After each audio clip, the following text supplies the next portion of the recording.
과연 정청래는 어떤 인간인지, 어떤 인물인지, 또 과방위를 맡게 될 이 최민희는 어떤 인물인지 문호철 전 MBC 보도국장과 전화 인터뷰를 진행해봤습니다. 들어보시죠. 안녕하십니까, 국장님. 네, 안녕하세요. 예, 지금 민주당에서 법사위원장에는 정청래, 그리고 과방위원장에는 최민희를 앉히기 위해서 정말 총력을 쏟고 있습니다. 이 결격 그렇죠. 사유가 참 많은 그런 인물들인데 이런 인물들을 꼭 앉히겠다. 민주당은 도대체 무슨 속셈일까요? 민주당은 우선 이번에 총선 결과에서 우리가 볼 수 있듯이 이번 민주당 총선 압승의 1등 공신이 누굽니까? 바로 MBC였거든요. 예. MBC가 그만큼 방송을 통해서 이종섭 호주 대사 문제라든지 아니면은 그 황상무 맥락이 맞지 않는 황상무 회칼테러 이런 문제라든지 예. 그리고 또 MBC 출신 기자가 또 했었던 뭐 파우치백 이런 유튜브 방송이라든지 하여튼 모든 것들이 MBC가 주도로 해서 정말 편파 불공정 방송을 주도했고 그에 따라서 어떤 그 뒷사정이라든지 이런 부분들에 대해서 좀 자세히 알지 못하는 국민들을 그런 식으로 호도를 했다는 것 아니겠습니까? 예. 결국은 이 문제는 뭐냐면은 MBC만큼은 내 손아귀에서 놓고 싶지 않다는, 그러니까 MBC만큼은 앞으로도 3년 동안 다음 자신들의 정권 재창출을 위해서라도 반드시 손에 넣어야겠다는 그런 어떤 그 의지의 표현이라고 볼 수 있죠. 그게 한마디로 쉽게 얘기하면 법사위원장의 정청래라고 하는 정말 강성 인물이죠. 그 인물 같은 경우는 지난 그 21대 국회에서도 사실 그 과방위원장을 맡았었던 인물이고요. 네. 그리고 지금 과방위원장으로 지명을 한 최민희 의원 같은 경우는 이미 우리가 너무나 잘 알고 있는 강성 원조 언론인 출신이기도 합니다. 그래서 우선 최민희 의원에 대해서 이제 잘 모르는 분들도 계신데 최민희 의원에서 얘기를 드리자면은 그 월간 말지라고 하는 그 이전에 진보 성향의 잡지가 있었습니다. 네. 그 월간 말지의 1호 기자였고, 그리고 이분이 그 민언연이라고 민주언론개혁연대라고 하는 그곳의 사무총장, 상임대표까지 역임했었고, 2006년부터 2년 동안은 그 방송위원회 부위원장을 하기도 했습니다. 그 당시가 그 노무현 전 대통령 당시에 임명이 됐었던 인물이죠. 그리고 최근 이 최민희 의원은 방송통신위원회 구출법이라고 하는 그런 법을 지금 또 회기망측한 법을 지금 발의를 했는데 그게 무슨 법이냐면은 각 당의 추천을 받은 방통위원을 대통령이 바로 임명해야 된다는 그런 법입니다. 대통령은 어떤 판단 능력이 없습니까? 대통령 나름으로도 뭔가 어떤 부분에 대해서 이것은 어떤 결격 사유가 있는지 없는지도 따져봐야 될 것이고 그런데도 불구하고 바로 대통령이 임명할 수 있도록 하자는 것은 쉬운 말로 막말로 민주당이 추천하면 바로 임명을 하라는 그런 것이나 똑같은 것입니다. 최근 들어서 그 특검법 같은 경우에 보면은 민주당이 모든 그 민주당과 야당이 특검을 추천하면 바로 대통령이 해야 되고 심지어는 그 진행을 해야 될 기소됐을 경우에 그 판사까지 자신들이 그 특검법을 정한다는 그런 말도 안 되는 그런 법을 발의했는데 그것이나 차이가 없죠. 그리고 최민희 의원 같은 경우는 지난 작년에 방송통신위원으로 민주당에서 추천을 했던 인물입니다. 그런데 그 추천을 했음에도 불구하고 대통령 임명하지 않았던 이유가 있었죠. 그 추천 1년 전까지 정보통신기술 관련 민간 이익단체 부회장을 역임했습니다. 그것은 바로 방송통신 그러니까 통신 관련 유관기관에 있었다는 그 이유 때문에 3년이 지나지 않으면은 사실 할 수가 없거든요. 그런데 거기에 걸렸던 인물입니다. 그래서 심지어는 17년도에 MBC 사장이 됐던 언론노조 위원장 출신의 최승호 사장 당시 그러니까 최승호 같은 인물조차도 반대를 표명했던 그런 인물입니다. 이런 인물이 예를 들어서 과방위원장으로 오게 되면 앞으로 방송 환경은 어떻게 될지 뭐 불을 보듯 뻔하다고 봐야 됩니다. 재척 사유에도 걸리는 그런 인물을 갖다가 과방에 앉히려고 한다. 그만큼 이재명의 명령, 이재명이 뭔가 지시를 내리면은 확실하게 수행할 그런 사람들을 이제 앉히려고 하는 건데요. 그나저나 그 MBC 앞마당, 그 넓은 마당에 조화가 가득하다고 하는데요. 그게 벌써 지난 그 3월부터 그러니까 3, 4, 5, 6, 이제 석 달 이상을 거기 있었는데 그게 뭐냐면은 근저 MBC라고 하는 그런 타이틀입니다. 한마디로 이른바 공영방송을 정상화하기 위한 조화투쟁이라고 하는 것을 가지고 그 공영방송 정상화 범국민투쟁본부가 추진했던 그 운동의 일환으로서 여러 각계각층 여러 그 방송의 문제점들을 정말 심각하게 인식하고 계신 분들이 그 뭐 그냥 참 십시일반으로 모아서 그 조화를 보내고 이게 바로 MBC 바로 앞에 그리고 거인 동상 바로 앞에 전부 다 전시가 되어 있습니다. 이게 늘 볼 때마다 얼마나 MBC가 국민 하면서 겉으로는 국민 하면서 사실은 국민이 아니라 일정 특정 진영의 그런 그 한마디로 나팔수가 되어 왔고 그거야말로 편파 불공정으로 일관해 왔던 것에 대해서 너무나 그 분노하는 많은 국민들 이런 분들이 거기에 대해서 같이 동참을 해왔던 그런 조화입니다. 어차피 지금 한 벌써 3월 이상이 됐는데, 이제 그 8월 달에 새로운 박문진 이사가 구성이 되고 나서 또 새로운 어떤 경영권의 변화가 올 때까지도 계속 그 자리에 있을 것으로 저는 뭐 생각하고 있습니다. 예. 이런 MBC의 어떤 변화, 그러니까 공영방송의 정상화를 막기 위해서 결국에는 민주당에서 뭐 법사위에는 정청래, 과방위에는 최민희 이렇게 임명해서 이재명을 지키자 이런 운동을 하려고 하는 거군요. 그렇죠. 그리고 거기에 더해서 현재 작년 12월 이동관 방송통신위원장 후임으로 임명되었던 김홍일 방송통신위원장 지난 12월부터 임기를 시작했지 않습니까? 그리고 지금 이제 6월인데 사실상 이제까지 특별하게 어떤 그 문제가 되는 것을 해오지도 않았던 방송통신위원장을 탄핵하겠다는 그런 지금 움직임이 있습니다. 지난번 고민정 의원 같은 경우도 지난달 30일에 방통위가 결국은 박문진 이사진의 공모 절차를 진행한다면은 탄핵을 추진할 수 있다라고 얘기를 했거든요. 이게 무슨 말이냐면은 아까도 말씀드렸지만 MBC 사장을 뽑는 그 대주주, MBC는 주식회사 문화방송입니다. 그래서 주식회사 문화방송의 대주주는 방송문화진흥회라고 합니다. 그래서 그 방송문화진흥회 이사를 이번 8월에 새로 임명하게 되는데 그 방송문화진흥회 이사 임명권자가 방송통신위원장입니다.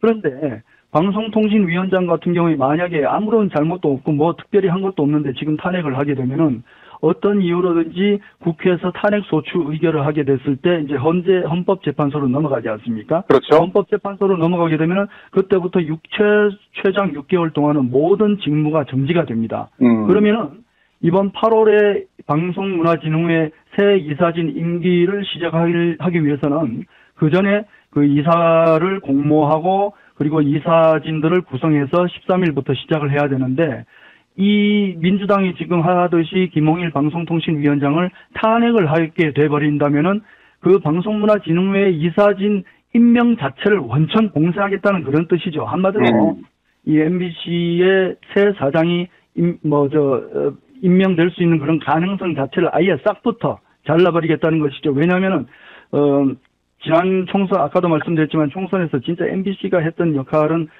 지대하게 컸지 않습니까? 그래서 민주당 입장에서는 어찌 보면은 MBC에 대한 보온 내지 고맙다는 하나의 표시를 위해서라도 그런 식의 무리한 현재 방송통신위원장 탄핵을 지금 만지작거리고 있고 실질적으로 제가 생각할 때는 아마 방송통신위원장 탄핵으로 들어가지 않을까 저는 그렇게 생각하고 있습니다.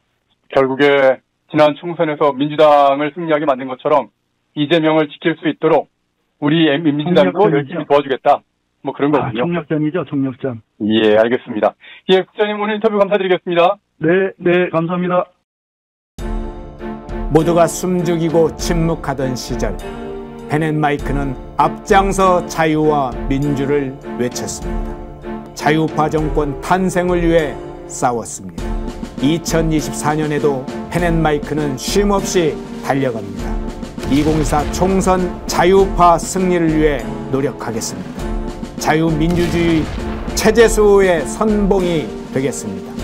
왜곡된 대한민국 역사를 바로 세우겠습니다. 2024년에도 펜앤마이크를 응원해 주십시오.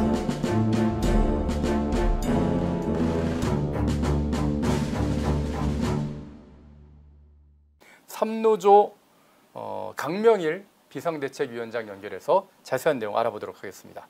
위원장님 나와 계십니까? 네, 안녕하십니까. MBC 노동조합 강명일 위원장입니다. 예, 안녕하십니까. 손석희 전 사장이 MBC에 11년 만에 복귀해서 프로그램을 진행한다고 그러는데 여기에 대해서 MBC 3노조에서는 MBC 노조에서는 반대 성명을 내셨더라고요. 어떤 입장을 표현하신 겁니까? 이 손석희 전 사장이 예. 이른바 태블릿 PC 특종도 이제 주도를 했고 예. 대단한 언론인으로 포장이 돼서 심지어는 아이들이 보는 Y책에도 나왔더라고요. 예. 그 책을 제가 보게 된 게 그 2018년 그 MBC 방송 장악 때문에 저희 MBC 노동조합원들이 집단적으로 이제 탄압을 받던 시기에 네. 저희가 우연히 이제 도서관에 갔더니 아이들이 그 책을 보고 있더라고요. 예.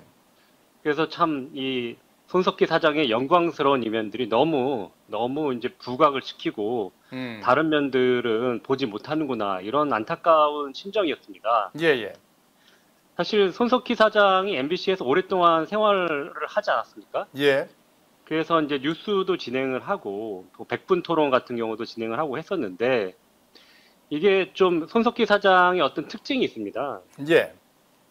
특징이 인터뷰 대상자한테 그 질문을 할 때 네. 상대방이 가장 당황해하고 아파할 부분을 찾아서 고약한 질문을 하는 겁니다. 아, 고약한 질문을 한다. 예, 그렇게 하면은 갑자기 이제 기습을 당한 거죠. 그러면은 시청자가 원하는 새로운 팩트가 나오고 진실을 더 알 수 있다. 이런 논리로 갑자기 그 기습적인 질문을 하는 게 이제 특성인데요. 네. 이 때문에 같이 일하던 동료 기자들이라든지 같이 이제 그 질문지를 받고 자기가 이렇게 충실하게 그 전달할 내용을 준비해서 갔던 사람들이 출연 패널들이 전국적으로 망신을 당하거나 봉변을 당하는 일들이 좀 많았습니다. 네. 예를 들면 이제 기자가 수해 현장에서 급히 이제 나가서 비를 쫄딱 맞으면서 하루 종일 밥도 잘 못 먹고 중계차를 타는 경우가 있잖아요. 네네. 그럴 경우에 이제 그 제방에 비탈에 서서 되게 위험하게 이제 중계를 하고 있는 상황에서 처음에 이제 본인 얼굴이 나오는 부분이 사라지고 이제 팩트들을 담담하게 이제 그 오디오로 전달하고 있는 상황에서 네. 갑자기 이제 다시 질문을 하고 리포트 말미에 네.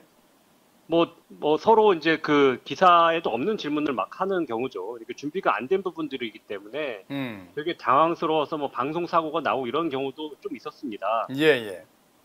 그런 경우가 이제 본인은 이제 그 안전하고 좋은 스튜디오 안에서 편안하게 자기 이제 이미지를 업시키면서 그렇게 질문을 하지만 네. 후에 중계를 타는 기자는 죽을 맛 아닙니까? 그렇겠죠. 이런 상황을 다 이제 서로 협업 플레이를 하는 건데 본인의 어떤 이미지는 상승되겠지만 그 기자들한테는 상당히 망신스러운 이런 질문들을 갑자기 하는 거죠. 그래서 이제 방송 사고가 나오고 이런 경우들이 좀 있었고요. 예. 토론 프로그램 같은 경우에서도 이제 출연한 정치인들이 옛날에 있었던 뭐 스캔들이라든지 좀 예상치 못했던 이제 그 약점들 이런 부분들에 대해서 기습 질문을 툭 던져서 예. 주눅이 들게 하고는 자신이 원하는 방향으로 토론을 전반적으로 이끌어가고 이런 부분들이 있다는 것들이 동료들의 평가가 좀 있었습니다. 예. 그래서 이 토론에 나오는 패널들이 시청자들이 꼭 알아야 될 정보들을 이렇게 취합을 해서 갖고 왔는데 정작 전해야 될 그런 정보들은 전달하지 못하고 이상한 쪽으로 이제 방송이 진행되고 이런 부분들이 많았죠. 예.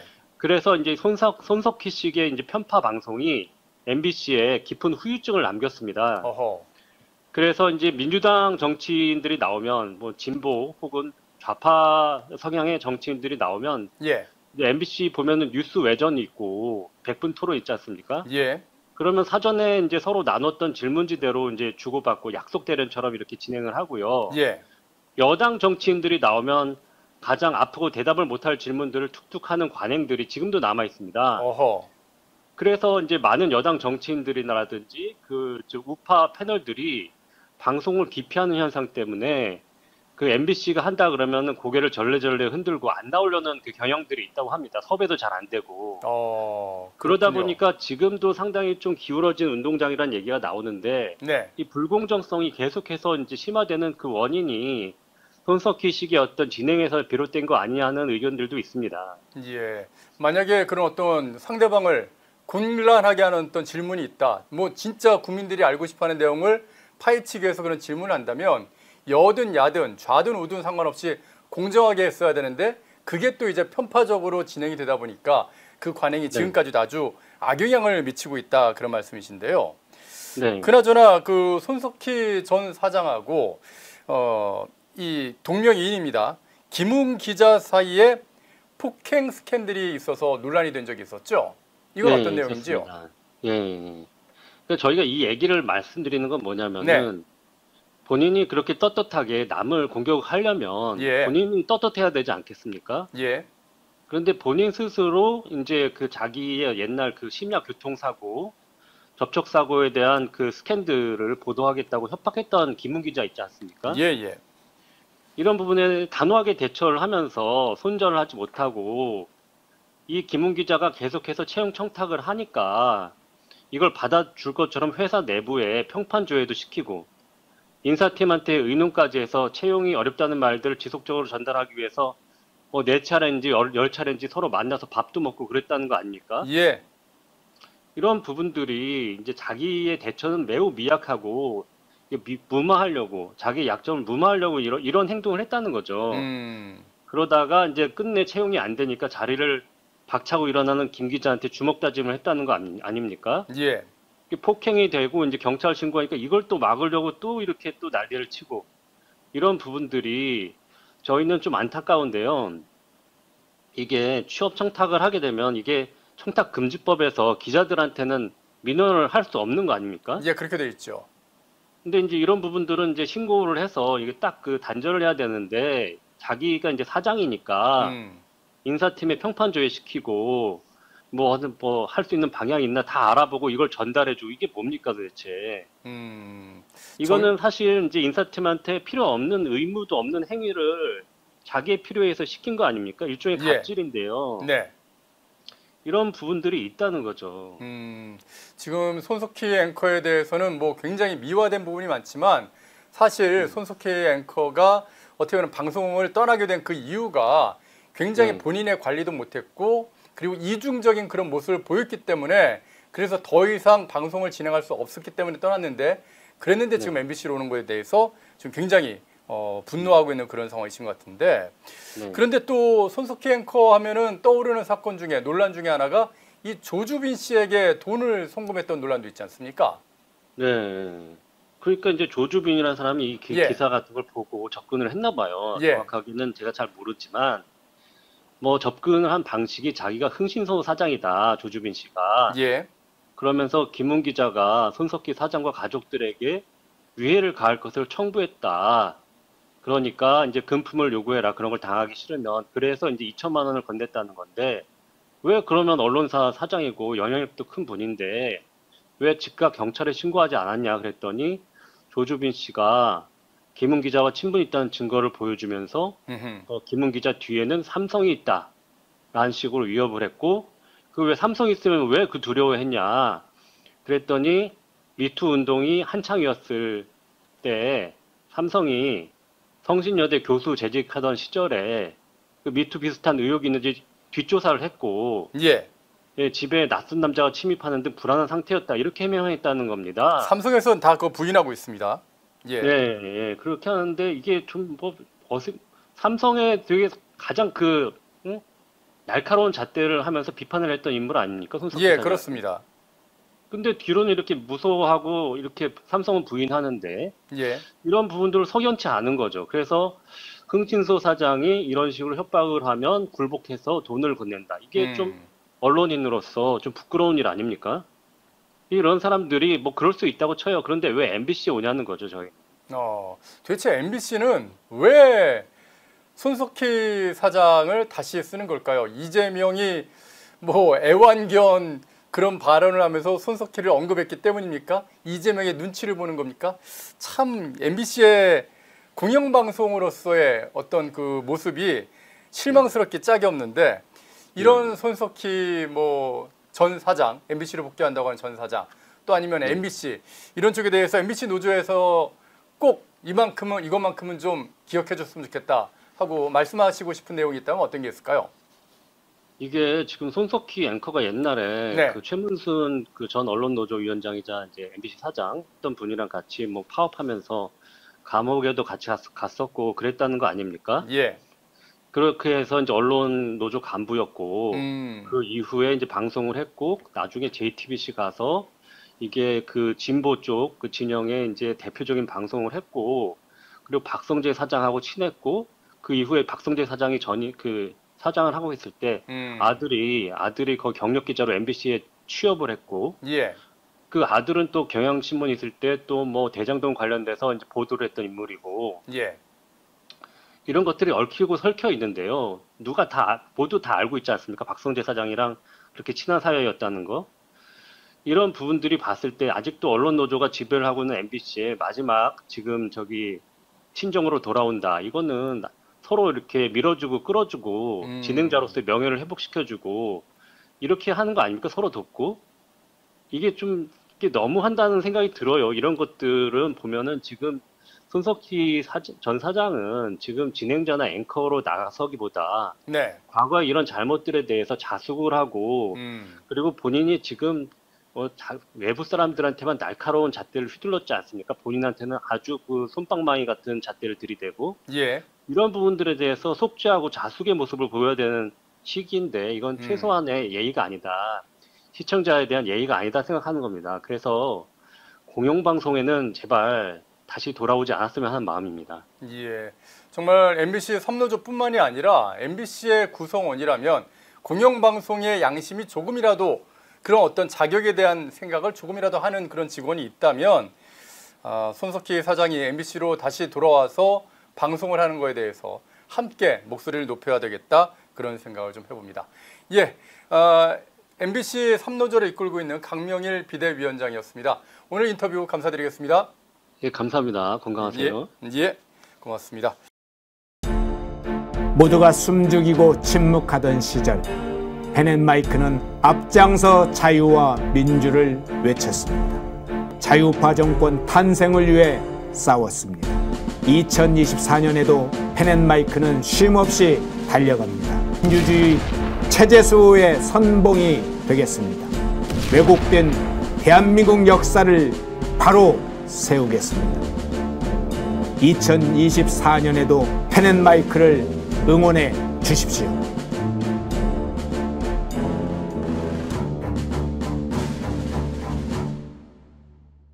인터넷 검색창에 펜앤마켓을 검색해 주세요. 펜앤마켓은 펜앤드마이크 구독자분들을 위한 종합 쇼핑몰로 좋은 상품으로 온라인 최저가를 목표로 하는 마켓입니다. 많은 관심과 사랑 부탁드립니다.